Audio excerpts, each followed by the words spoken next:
So cash flow statements reflect the changes or movement of cash between 2 points of time. Hello everyone, welcome back to Ghai Commerce classes. My name is CS Rajan Ghai. Let's get into the topic cash flow statements. तो cash flow statement it comes in AS3 Accounting Standard 3. तो अगर आप देखो तो ये Accounting Standard 3 है given by ICAI, right? Institute of Chartered Accountants of India has given this accounting standard. It covers cash flow statements which comprises of basically three activities. Let me show you. First one is operating activities, second investing, third financing, right? तो तीन activities इसमें हम लोग study करेंगे. तो इनका overall total once we make total of operating, investing or financing, right, it becomes your total cash flow, right, means cash flow statement. So cash flow statement comprises of three activities: operating, investing और financing. अब cash flow का मतलब movement, right? अब वो movement आपकी inflow of activities भी हो सकती है, outflow भी हो सकती है. movement आपके पास cash आ भी सकता है, जा भी सकता है. So if your cash is means flowing into the business, it is called cash increase. Otherwise it would be cash decrease. तो इसका मतलब classification of cash flow activities में तीन एक्टिविटी स्टडी करनी है हमने. और इनफ्लो आउटफ्लो, इनफ्लो का मतलब कैश आपका इंक्रीज हो रहा है, अदरवाइज ये कैश आपका डिक्रीज हो रहा है, right. Now let's see what is the purpose, what is the major purpose to prepare cash flow statement under AS3. So cash flow statements are prepared to explain the cash movements between 2 points of time. अब points of time का मतलब आपको 2 साल का अगर data दे रखा है तो उस पर्टिकुलर पॉइंट ऑफ टाइम पे मान लो 31 मार्च 2022, ये करंट ईयर है आपका, राइट, और ये प्रीवियस ईयर है, पिछला साल. तो इसमें मूवमेंट क्या है आपके फंड्स की, कैश की मूवमेंट्स क्या है, 31/3/2022 और 31/3/2021. जब हम दोनों का चेंज देखेंगे तो change is called movement, right. अब वो मूवमेंट आपका इनफ्लो भी हो सकता है, राइट, और वो मूवमेंट आपका आउटफ्लो भी हो सकता है. तो अगर वो मूवमेंट आउटफ्लो है, it is called cash is decreasing, otherwise it is called cash is increasing. Sources of cash, right, will understand later. अब हमारे पास आ गया elements of cash. As per AS3 issued by the Council of ICAI, cash में क्या क्या include करेंगे AS3 में. What does cash means? Cash का मतलब क्या है, cash include cash in hand, right, और उसके बाद कैश इक्विवेलेंट्स. तो कैश में हम लोग क्या क्या ऐड करेंगे, लेट्स सी. तो कैश इन हैंड आ गया हमारे पास, और डिमांड डिपॉजिट विद बैंक्स. तो इसका मतलब जो चेक्स इन हैंड है, ठीक है, वो भी हमारे पास डिमांड डिपॉजिट विद बैंक. तो दो चीज़ें कैश में काउंट करेंगे. After that cash equivalents. Cash equivalents का मतलब which is equal to cash. Highly liquid investments, right, short term highly liquid investments convertible into known amounts of cash which are subject to insignificant risk of change in value, right, which we include आपके treasury bill, T bills, right, ये add कर देंगे हम लोग, right. तो जितनी भी हमारी हाईली लिक्विड इन्वेस्टमेंट्स हैं, whether it is bond issued by RBI, T bills, commercial paper, तो इसमें क्या है आपकी जो रिस्क, आपका जो रिस्क है बहुत कम है. वैल्यू अगर आपकी चेंज होगी बहुत माइनर सी, तो जिनको हम लोग within 3 months means 90 days marketable securities, we can say marketable securities which can be converted into cash 3 months or less from the date of acquisitions, right, within 3 months. Next हमारे पास है classification of cash flow activities. I already told you that 3 types of activities we have. One is operating activities. Operating is called which relates to your profit and loss business, right, business operations. So revenue generating activities, it is called cash flow from operating activities or cash from operations. How we are going to calculate that will see later, right. तो cash flow from operating activities हमारे पास, इसको solve करेंगे हम लोग। After that investing activities, investing activities का मतलब related to your long term assets, long term assets. तो अगर आप कोई लॉन्ग टर्म एसेट परचेज कर रहे हो या सेल कर रहे हो, right, whether you are purchasing that assets, it means if you are purchasing definitely it is called outflow. तो कैश आपका बिजनेस से जा रहा है, इट इज कॉल्ड आउटफ्लो। अगर आप एसेट कोई सेल कर रहे हो तो डेफिनेटली आपके पास पैसा आ रहा है, it is called inflow of cash. But this related to your long term asset, that's why it would be comes in the investing activities, right. Next है हमारे पास third activities, financing activities. Financing activities means related to your finance, funds. तो जब हम लोग fund raise की बात करेंगे उसमें जो चेंज है, result in changes where in the size and composition of owner capital and borrowings of enterprise. So we have seen the liability side of a company और राइट। तो लायबिलिटी साइड में हमारे पास क्या क्या आएगा, शेयर कैपिटल आ जाएगा, right, debenture आ जाएगा, loan आ जाएगा, राइट, और इसकी सर्विस कॉस्ट आ जाएगी। फाइनेंसिंग एक्टिविटीज में हमारे पास share capital, debentures, loan, right. अगर आपकी शेयर कैपिटल इंक्रीज हो रही है तो मूवमेंट क्या है, फंड्स आपके पास आ रहे हैं। अगर आपके डिबेंचर इंक्रीज हो रहे हैं, फंड्स आपके पास आ रहे हैं। लोन इंक्रीज हो रहा है, फंड आ रहे हैं। अगर कम हो रहे हैं तो इट इज कॉल्ड रिडम्पशन। तो ये हम लोग स्टडी करेंगे फाइनेंसिंग एक्टिविटीज में, right. Now let's understand first operating activities. Today we'll do operating activities only. So we have two types of method to calculate operating activities. Operating activities के हमारे पास दो method हैं, राइट, दो तरीके से आप निकाल सकते हो, डायरेक्ट मेथड और indirect method. Usually we use indirect method, but doesn't mean that this is the only method to calculate cash flow. You can use direct method as well. हम लोग डायरेक्ट मेथड भी कर सकते हैं, right.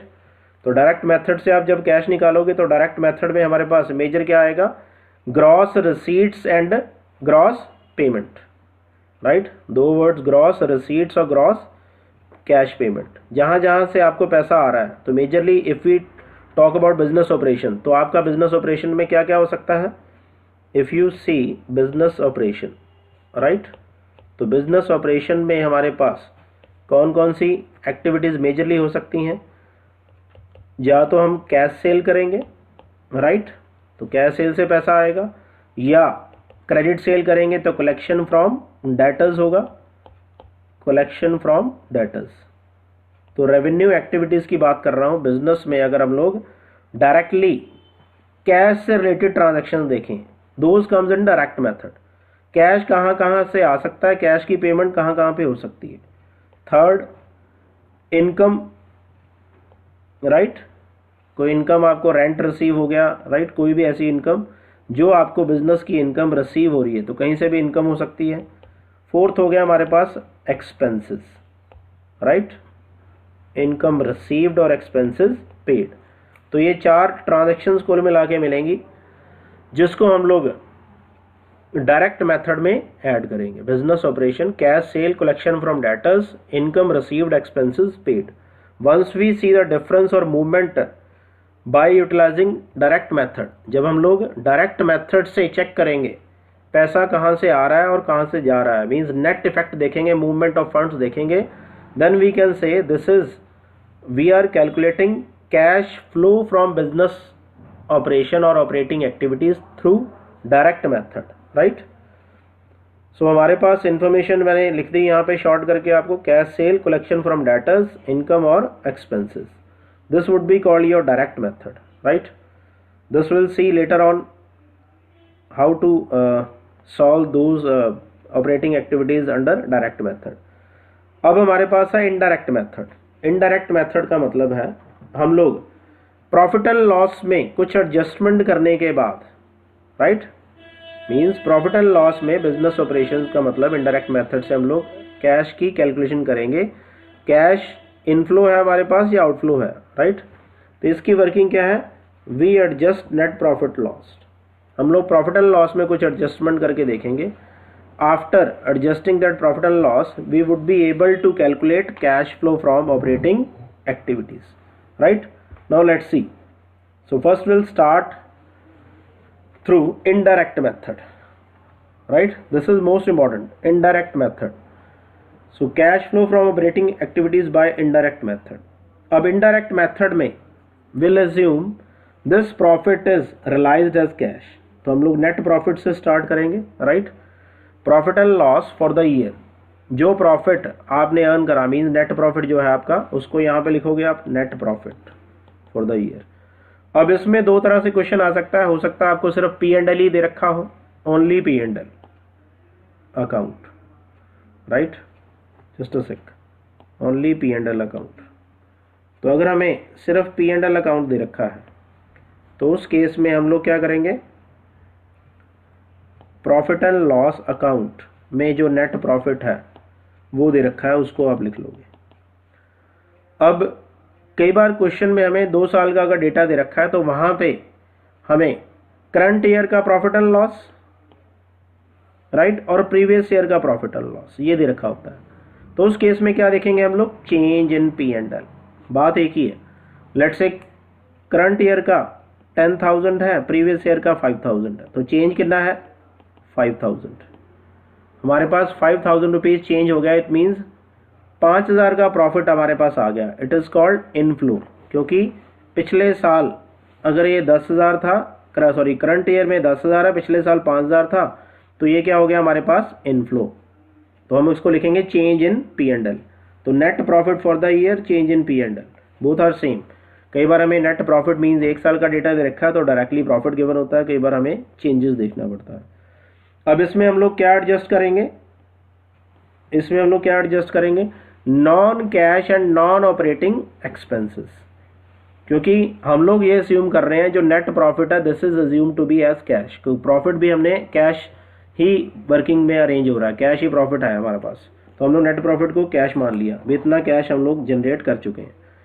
अब अगर ये कैश है तो डेफिनेटली इसमें हमने क्या एडजस्ट करना है, कैश से रिलेटेड एक्सपेंसेस। ध्यान देना जरा, इसमें क्या एडजस्ट होगा, कैश रिलेटेड एक्सपेंसेस, राइट, और कैश रिलेटेड इनकम। तो definitely we need to add, हमें इसमें क्या ऐड करना चाहिए था, सिर्फ कैश जो हमने इनकम रिसीव करी है वो, because we are calculating what, cash flow from operating activities. तो हमारा लेना देना सिर्फ कैश के साथ है, राइट? तो इसमें क्या ऐड होना चाहिए था हमारे पास, इसमें हमारे पास सिर्फ ऐड होना चाहिए था वो वर्किंग जो हमने कैश करी है, राइट? तो कैश जो हमने इनकम अर्न करी है और कैश जो एक्सपेंसेस दिए, सिर्फ वही एडजस्ट होंगे। अब अगर मैं नेट प्रॉफिट ऊपर लिख रहा हूं तो डेफिनेटली अगर आप अंडरस्टैंड करो तो नेट प्रॉफिट अगर आपने ऊपर लिख लिया तो आपने नेट प्रॉफिट निकालते वक्त अगर कोई डेप्रिसिएशन थी वो माइनस कर रखी होगी, यस और नो? यस सर, डेफिनेटली हमने माइनस कर रखी होगी। तो आपने डेप्रिसिएशन को क्या कर देना है, प्लस, क्योंकि अगर मैं नेट प्रॉफिट को कैश अस्यूम कर रहा हूं तो मेरे को इसमें से माइनस करने चाहिए थे वो एक्सपेंस जो कैश में हुए। डेप्रिसिएशन आपका एक्सपेंस है बट ये तो नॉन कैश है। कहने का मतलब, मान लो मैंने कोई गाड़ी खरीदी, 5 साल मैंने गाड़ी को यूज करा, राइट, कार परचेज करी मैंने 5 लाख रुपए की, 10% डेप्रिसिएशन थी, तो 5 साल में 2.5 लाख रुपए की डेप्रिसिएशन माइनस हो गई, राइट? तो क्या 2.5 लाख का कैश मेरी पॉकेट से चला गया? नहीं, ये नॉन कैश है, राइट? तो नॉन कैश होने के कारण मैं इसको डेप्रिसिएशन को दोबारा से प्लस कर दूंगा, और मैं, क्योंकि मैंने माइनस करने थे सिर्फ कैश के खर्चे, बट मैंने गलती से ये मान लो हमने डेप्रिसिएशन माइनस कर दी कैश फ्लो के लिए, वो नॉन कैश है, इसलिए हम अपने प्रॉफिट को दोबारा से एस्केलेट कर लेंगे, बढ़ा लेंगे। Loss on sale of assets, तो ऊपर लिखा, ध्यान देना, नॉन कैश नॉन ऑपरेटिंग। एक तो वो कैश से रिलेटेड हो, राइट, दूसरे बिजनेस के हो। अगर कुछ भी बिजनेस के अलावा है, कुछ भी अगर बिजनेस के अलावा है तो डेफिनेटली हम लोग क्या करेंगे उसको, अगर मैंने उसको माइनस कर रखा है तो क्या कर दूंगा उसको प्लस, राइट? तो हम लोग उसको दोबारा से प्लस कर देंगे। तो ये जो loss on sale of asset है ये नॉन ऑपरेटिंग है। नॉन ऑपरेटिंग का मतलब बिजनेस के ऑपरेशन से इसका कोई लेना देना नहीं है, क्योंकि बिजनेस के ऑपरेशंस का मतलब मैंने अपने एफर्ट्स कितने करे जिससे मैंने प्रॉफिट जनरेट करा, मेरे को वो इनकम चाहिए, वो खर्चे चाहिए उसको करने के लिए जो मैंने करे, राइट, वो माइनस हो गए। तो इसको भी प्लस कर दो, राइट। प्रोविजन फॉर टैक्सेशन जो है हमारा, ठीक है, कोई भी प्रोविजन अगर मैंने टैक्सेशन की क्रिएट करी है वो भी प्लस हो जाएगी, ये इसको भी हम बाद में देखेंगे। इसके बाद हम लोग इसमें से क्या माइनस करेंगे, non cash and non operating income. अगर मैं ये कह रहा हूँ मैंने प्रॉफिट कमाने के लिए सिर्फ वही खर्चे माइनस करने हैं जो कैश हुए हैं, राइट। तो अगर मैं नॉन कैश एक्सपेंसेस और नॉन ऑपरेटिंग एक्सपेंसेस प्लस कर रहा हूं तो डेफिनेटली कोई ऐसी इनकम मैं अपनी कैश फ्लो में प्लस नहीं कर सकता जिसका लेना देना मेरे बिजनेस के साथ नहीं है। अब profit on sale of assets, मैंने एसेट बेच दी, राइट। तो एसेट तो बिजनेस की कोई भी सेल कर सकता है, उसमें आपने क्या एफर्ट लगाया, आपके पास एसेट पड़ी थी, कोई कह रहा था मैं इसका 10,000 ज़्यादा दे रहा हूँ, आपने उसको सेल कर दिया प्रॉफिट पे, राइट। तो इसमें आपके एफर्ट्स नहीं है, बिजनेस ऑपरेशन कुछ भी नहीं लगा, इसलिए मैं इसको क्या कर दूंगा, माइनस। तो ये बन गया मेरे पास net profit after adjustment for non cash items. Sir यहाँ पे ये खत्म हो गया, अभी नहीं खत्म हुआ ये, राइट, अभी तो कहानी शुरू ही है। तो यहाँ से कहानी थोड़ी और आगे बढ़ेगी। अब ये आ गया मेरे पास net profit after adjustment for non cash items, जिसमें मैंने नॉन कैश खर्चे प्लस कर दिए क्योंकि माइनस कर रखे थे, और इनकम जो मैंने प्लस कर रखी तो जो बिजनेस की सही नहीं, मैंने अपना एक्यूरेट कैश फ्लो बताना है, एक्चुअल में बिजनेस के ऑपरेशन से कितना कैश हुआ, नॉन बिजनेस से मेरे को कोई लेना देना नहीं है, इसलिए मैं सारी बातें कर रहा हूँ। अब इसमें हम लोग क्या करेंगे, कैश फ्रॉम ऑपरेशंस करने के लिए हम लोग इसमें जितनी भी कैश से लिंक हैं, current assets current liability, because current asset current liability का मतलब भी क्या है, तो करंट एसेट्स करंट लायबिलिटीज का मतलब भी क्या है, हमारे पास डे टू डे वर्किंग के लिए जो कैश रिक्वायर्ड है, तो इसमें हम लोग एडजस्ट करेंगे वर्किंग कैपिटल चेंजेस, राइट। सो ये है हमारे पास वर्किंग कैपिटल चेंजेस। तो इसका मतलब ये जो प्रॉफिट आपने निकाला है, net profit after adjustment for non cash item या cash from operation, this is before working capital changes, इसमें हम लोग एडजस्ट कर देंगे working capital changes. Sir working capital changes का बचपन में हमने नाम सुना था, उसका नाम था करंट एसेट्स और करंट लायबिलिटी। भाई ये अभी भी चेंज नहीं हुआ, इसका मतलब आज भी यही है। तो करंट एसेट्स करंट लायबिलिटी ही रहेगा। वर्किंग कैपिटल चेंजेस का मतलब है करंट एसेट्स में कितना चेंज आया, करंट लायबिलिटी में कितना चेंज आया, क्योंकि current assets it is just like cash. हमने पढ़ा था cash include cash in hand और डिमांड डिपॉजिट्स, राइट, और उसके बाद पढ़ा हमने कैश इक्विवेलेंट्स। तो ये भी विद इन 1 ईयर कैश में कन्वर्ट हो सकते हैं। यस दिस, इसमें से कुछ हमारे पास हाईली लिक्विड नहीं है, right, but still these can also be converted into cash within 1 year. तो इसको हम लोग वर्किंग कैपिटल चेंजेस का पार्ट बना के इसमें एडजस्ट करेंगे, राइट। अब AS3 है accounting standard 3, right, we can not change whatever it is mention, we need to do all those things, right. तो इसमें क्या करेंगे हम, increase in current assets minus कर देंगे। सर क्या ये भी याद करना पड़ेगा, ना, राइट, कोरी ना है, इसमें कुछ नहीं याद करने वाला, ठीक है, ध्यान देना। अब इंक्रीज इन करंट एसेट्स का मतलब है, मान लो 2022 2021, 2022 में मेरे पास डेटर्स हैं 10,000 के और ये रह गए 15,000 के, सॉरी 2022 में 10,000 हो गए, पिछले साल मान लो ये 5,000 थे, लेट्स से, राइट, इंक्रीज की बात कर रहा हूँ, सॉरी। तो हम लोग इसको लिखेंगे 2022 2021, क्या लिखा मैंने, डेटर्स, इस साल 10,000, पिछले साल थे 5,000, राइट। अब देखो आपके जो कस्टमर थे, राइट, आपके जो कस्टमर थे पिछले साल आपने उनसे लेना था 5,000, राइट, इस साल आपने उनसे लेना है 10,000। तो इसका मतलब आपका कैश किन के पास पड़ा है, ब्लॉक, कस्टमर के पास। तो आपकी पॉकेट में तो नहीं है ये, पिछले साल मैंने उधार पे माल बेचा 5,000 का, इस साल मैंने बेच दिया 10,000 का, तो डेफिनेटली मेरा क्या हुआ, आउटफ्लो या इनफ्लो? सर आउटफ्लो, ये बन गया मेरा आउटफ्लो, क्योंकि मेरा कैश किनके पास ब्लॉक है, कस्टमर के पास, इसलिए इंक्रीज इन करंट एसेट आपका माइनस हो गया, राइट। तो आपने मूवमेंट देखनी है, अगर आपकी करंट एसेट की मूवमेंट बढ़ गई तो definitely your money, right, that is blocked in the hand of customers, तो उनके कस्टमर्स के हाथ में है, राइट। उसके बाद है डिक्रीज इन करंट एसेट्स, अगर हम इसको चेंज करें, right, let's say if would say, अगर हम लोग ये कहें इस साल 2022 और 2021, पिछले साल मैंने लोगों से लेना था 15,000 रुपये, इस बार मेरा रह गया 5,000 रुपये, राइट। पिछले साल था 15,000, इस साल रह गया 5,000। अब जिन कस्टमर से मैंने 15 लेना था, अब 5 रह गया, तो डेफिनेटली मेरे पास कितना आ गया, 10,000। तो क्या बढ़ गया मेरा, इनफ्लो, मेरा कैश बढ़ गया, तो इसलिए डिक्रीज इन करंट एसेट क्या हो जाएगा, प्लस। अब बात करते हैं इंक्रीज इन करंट लायबिलिटीज की, राइट। करंट लायबिलिटी बढ़ने से क्या होगा, लेट्स से पिछले साल और इस साल, पिछले साल मेरे क्रेडिटर्स थे 15,000 के, सॉरी इस साल थे 15,000 के, पिछले साल थे मान लो क्रेडिटर्स 2022-2021, पिछले साल थे मेरे पास 15,000 के, इस साल हो गए 25,000 के, राइट। कहने का मतलब, क्रेडिटर्स का मतलब लोगों का पैसा देना, तो मैंने पिछले साल लोगों से उधार पे माल खरीदा, उनको पैसा देना था 15,000, मतलब पिछले साल 15,000 के क्रेडिटर्स, राइट, मेरे से पैसा मांगने आए। इस साल कितने वाले, इस साल उनकी लाइन बढ़ गई, 25,000 मांगने वाले आए। इसका मतलब वो क्यों मेरे से पैसा मांग रहे हैं, क्योंकि उनका पैसा किसके पास है, मेरे पास है, राइट।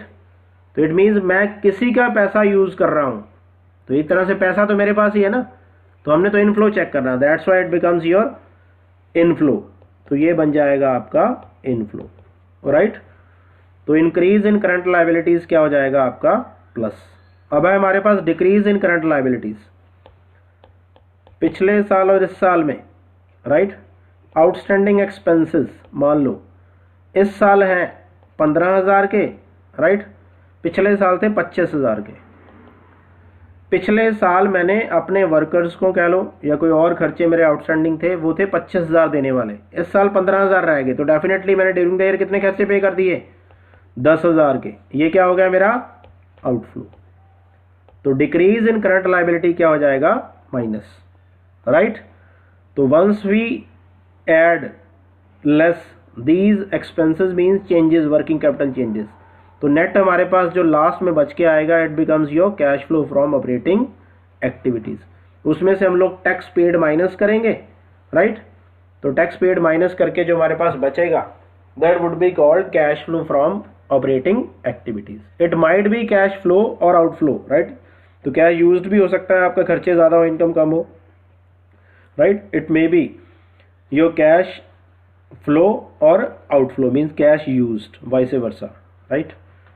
अब है हमारे पास नेक्स्ट इन्वेस्टिंग एक्टिविटीज, उसके बाद फाइनेंसिंग एक्टिविटीज, ये छोटा सा टॉपिक और करेंगे, then will see some practical question, right. So calculation of cash flow from investing activities. Investing activities में आपने मोटा मोटा क्या देखना है, फिक्स्ड एसेट्स, राइट, एसेट्स देखनी है हमारे लॉन्ग टर्म एसेट्स, राइट। कहने का मतलब अगर आप कोई एसेट परचेज कर रहे हो, purchased of fixed asset means plant machinery, तो ये क्या है आपका आउटफ्लो, तो आउटफ्लो को आप ब्रैकेट में दिखा दो, डिडक्शंस हो गया, राइट। अगर सेल ऑफ एसेट्स है तो क्या हो गया हमारा इनफ्लो विदाउट ब्रैकेट, तो इसको आप प्लस कह सकते हो, तो ये एक तरह से मैंने माइनस कर दिया। If we are using right negative sign means bracket, then there is no need to put minus. Purchase of fix assets आप ब्रैकेट में दिखा दो, right, automatically it becomes your outflow. Sale of asset आपका plus हो जाएगा। इसके अलावा क्या होगा, अगर कोई इन्वेस्टमेंट आपने कर रखी है, वहां से इंटरेस्ट आ रहा है, राइट, इंटरेस्ट ऑन इन्वेस्टमेंट, वो भी यहाँ पे प्लस हो जाएगा। अगर कोई डिविडेंड है आपको मिल रहा है, dividend received not paid, right, वो भी यहाँ पे प्लस हो जाएगा। So once you make total, right, plus minus करोगे, माइनस मीन्स रिडक्शन और ये प्लस, 3 प्लस करने के बाद या 2 प्लस 1 माइनस कुछ भी ऐसा। सो ये करने के बाद हमारे पास जो निकल के आएगा, it becomes your cash flow from operating activities, right. ये हम लोग प्रैक्टिकल क्वेश्चन बाद में डिस्कस करेंगे, right. This is just a basic session लिया है मैंने, जिसमें मैं आपको ये अंडरस्टैंड करवा रहा हूँ बेसिक हमारे पास जो कैश फ्लो स्टेटमेंट है उसमें हम लोग क्या क्या पढ़ने वाले हैं, राइट। ऑपरेटिंग एक्टिविटीज़ का इनडायरेक्ट मेथड तो हमने डिस्कस भी कर लिया एक बार, उसके प्रैक्टिकल क्वेश्चन भी देखेंगे नेक्स्ट सेशन में, राइट। तो इसलिए जो स्टूडेंट्स, राइट, जिन्होंने अभी तक चैनल को सब्सक्राइब नहीं करा वो सब्सक्राइब कर लें, क्योंकि इसके साथ अटैच जो सीरीज़ है कैश फ्लो की वो आपके पास आएगी। You can take benefit out of that, right. तो आप उन प्रैक्टिकल क्वेश्चन से अंडरस्टैंड भी कर सकते हो। Definitely will do sir, thank you. तो हम लोग इन्वेस्टिंग एक्टिविटीज़ हमने देख लिया, अब देखेंगे फाइनेंसिंग एक्टिविटीज़। अब फाइनेंसिंग एक्टिविटीज़ में क्या है, फंड्स। फाइनेंसिंग एक्टिविटीज़ का मतलब फाइनेंस से लिंक्ड है, राइट। तो इसमें हम लोग क्या देखेंगे, फाइनेंस। अब फाइनेंस कहाँ कैसे कैसे रेज कर सकते हैं, सिंपल बैलेंस शीट में अगर आप अंडरस्टैंड करें तो पैसा कैसे कैसे आ सकता है सर। एक तो शेयर कैपिटल से आ सकता है, राइट सर। दूसरा डिबेंचर भी तो है, बिल्कुल, वेरी गुड। तीसरा सर लोन भी तो लिख सकते हो आप, लिख दिया मैंने, राइट। तो शेयर कैपिटल, डिबेंचर्स, लोन्स। अब इनकी सर्विस कॉस्ट भी होगी, राइट, सर्विस कॉस्ट। अब शेयर कैपिटल, इनकी सर्विस कॉस्ट क्या है भाई, शेयर्स की सर्विस कॉस्ट क्या है सर, डिविडेंड, बिल्कुल। कौन सा डिविडेंड, डिविडेंड पेड। डिबेंचर की सर्विस कॉस्ट क्या है, इंटरेस्ट ऑन डिबेंचर। लोन्स की सर्विस कॉस्ट क्या है, इंटरेस्ट ऑन लोन। तो इसका मतलब कुल मिला के हम लोग ये देख सकते हैं, फाइनेंसिंग एक्टिविटीज में हमारे पास फाइनेंस चेक करना है, right, whether you are receiving, right, finance और यू आर रिडीमिंग फाइनेंस। हम लोग रिडम्पशन कर रहे हैं, मतलब उसकी पेमेंट कर रहे हैं, या उसको रिसीव कर रहे हैं। अगर रिसीव कर रहे हैं तो प्लस हो जाएगा, राइट, अगर पेमेंट कर रहे हैं तो माइनस हो जाएगा। ऐसे डिबेंचर पिछले साल 1 लाख रुपए थे, इस साल 2 लाख के हो गए, तो डेफिनेटली हमने डिबेंचर से पैसा रेज कर लिया, इनफ्लो हो गया, राइट। तो अगर आपकी शेयर कैपिटल इंक्रीज हो जाएगी तो कैश फ्लो बढ़ जाएगा, राइट। तो हम लोग कह सकते हैं increase in share capital, increase in debenture और इंक्रीज इन लोन, ये क्या हो जाएगा हमारे पास, इनफ्लो, राइट। अगर लोन पिछले साल 10 लाख था, इस साल 20 लाख हो गया, 10 लाख रुपए पैसा आपके पास आ गया, इनफ्लो। तो अगर ये कम हो जाएगा, राइट, और वाइस वर्सा। अगर वाइस वर्सा का मतलब अगर ये डिक्रीज हो गया, if it is decreased, definitely we would say it would be called outflow. तो डिक्रीज जो है हमारे पास, ये क्या बन गया, outflow, right. So for this session I think this is sufficient. So we would take up more things in next lecture, right? So kindly subscribe, like, comment and share my channel, and definitely you would be getting more contentful video for this. Thank you all, thanks for joining the session, thank you.